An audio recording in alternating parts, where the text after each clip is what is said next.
Inscription is a game many are familiar with, though fewer are as aware of its official mod, Kaycee's mod. In this mod, you are allowed to play the roguelike cabin section of the base game ad infinitum, but with some added twists. The biomes are randomized, save for the fourth one, and you can bind yourself with challenges prior to starting. Challenges range from the pedestrian starting without the hook to the manic bosses summoning the Council of Bears. But the terminally hubristic can decide to flick the switch on all the challenges to run havoc on the same run. So, as the human incarnation of hubris, I sallied forth. Aside from the Council of Bears, there are two other major impositions on the path to satisfying my desire. One candle, which means I cannot fail a single time in any duel. And all totem battles, which means Leshy gets to have a totem powering up his units with a keyword of some kind or another for every fight. A further imposition on my run was cast at me immediately. See, in a prior game, I elected to scoop due to poor pickups on the lead-up, among other things. Leshy took umbrage to this and deducted 1 pelt from my usual 2 pelt allowance. Thus motivated, I stepped into the fight and got... In my anguish, Leshy offered me helpful and pertinent feedback for me to reflect upon moving forwards.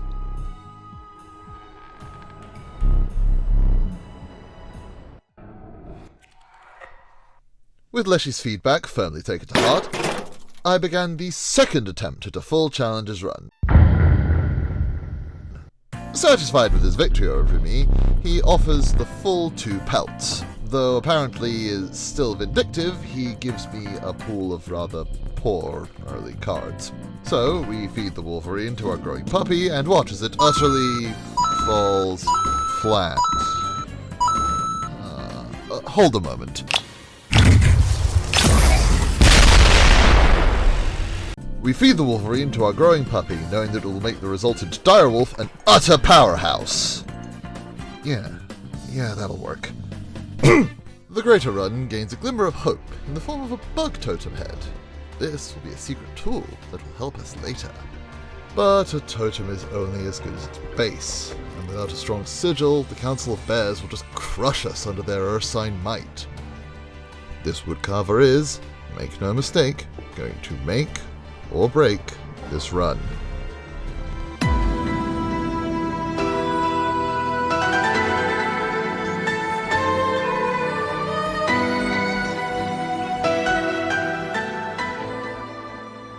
And suddenly the run is finally in business.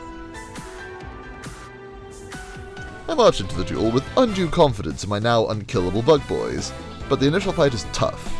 Not because of the Kingfishers, but because I know the Council will bear down on me in Phase 2, and I have to hold the damage balance until I can get set up.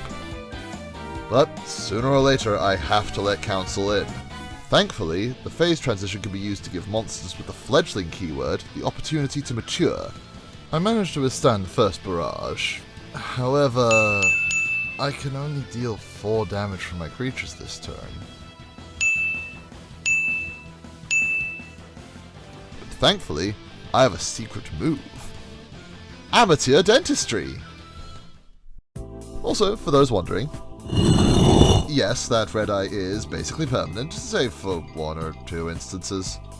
Moving on, I try to pretend that stratagem is something I am even considering, only to be met with less than desired.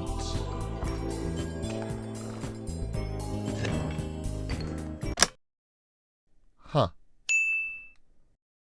We acquire rodentia from our hoarding habits and get saved by something I look down on again.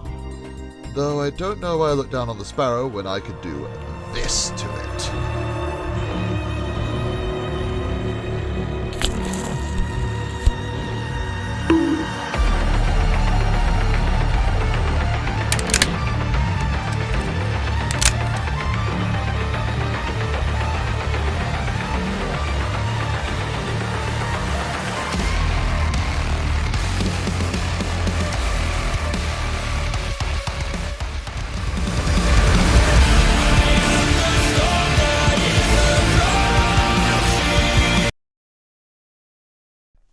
Okay, I'd just like to bring your attention here for a moment. This tile has a fire to enswole your minions one way or another. But each time you fortify your monster, you run the risk of these fine fellows kidnapping your buddy and eating it. Though, if they abscond with a ringworm or a unit with a poisonous skill, all subsequent fires you attend will be magically free of people, allowing you to power up in safety. So knowing this, it should be obvious what I did.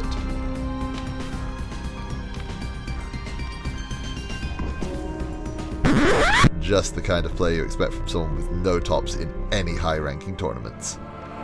We are now presented with an interesting new challenge, and it isn't the prospector himself. My problem has become being too strong. And if I slap down my newly enhanced Mantis God too early, it will throw me before chaos without anything to keep me safe.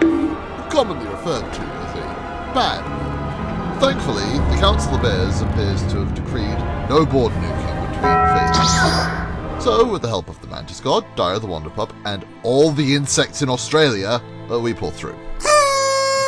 In the next biome, I am presented with an opportunity to obtain sigilled units, something I would be remiss to pass up. So I use rough maths to figure out the odds of each occurrence. I didn't know the exact numbers you're seeing now, but I did figure out the best chances. Probability, however, holds a grudge against me. Thankfully, not knowing the probabilities I was working with, my assault level was dramatically lower than it was after knowing. Oh well, whatever. Deck isn't bricking. Fantastic.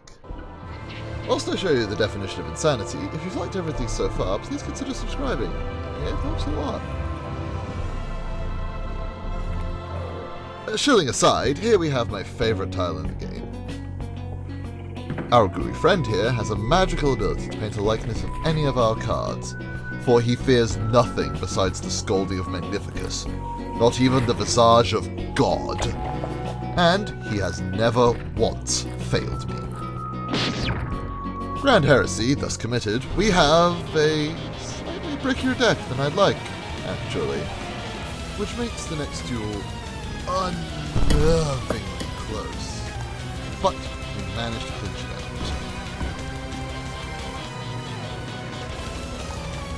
For the third time, I stand before the Cave Dweller. From its cheetah-encrusted fingers, 3 new challenges appear, one of which is far more likely to succeed than any prior challenge. And you don't need the math to tell you which it is. Nevertheless, you have it. But before the latest gift I snubbed can save the run, I have to balance the carnage scales of my idiocy. So, with the fires now free of miscreants, we pass a battle end. Hey! How was I meant to know the morsel sigil would interact with the ant's variable power? Thank you. We collect another mealworm, and before I make a terrible mistake and conjoin my Mantis gods in unholy matrimony, I realize that I could instead make my 2 mealworms into a single feast. Preparations thus made, we head to the Trapper. Once again, Phase 1 is a doddle. The looming threat posed here is, as always, beating the phase too soon and getting sodomized by the Council.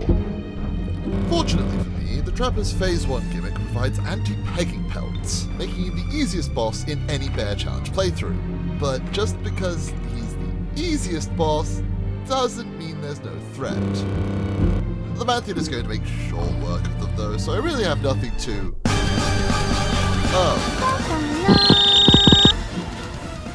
Oh no! I have now obtained something to worry about. Though by putting the Opossum in the Forever box, I'm able to course-correct my way into the final biome. This area is beyond the purview of the Council, and ahead lies the final boss, where Leshy would normally loom in his dubious cabin, a new final boss has supplanted him. I'd no idea what I was getting myself into, but I was prepared for anything. Though, maybe I was over-prepared. Royal's first phase is remarkably pedestrian, actually. He starts with 2 mole semen, who admittedly are all cheeked out, Damn, boy, he's thick! aren't packing much power. Compensating for this, he crushes units with his giant balls. But offshore bombardment is evidently not something he's used to, as unlike the Prospector, he can kill his own creatures with it.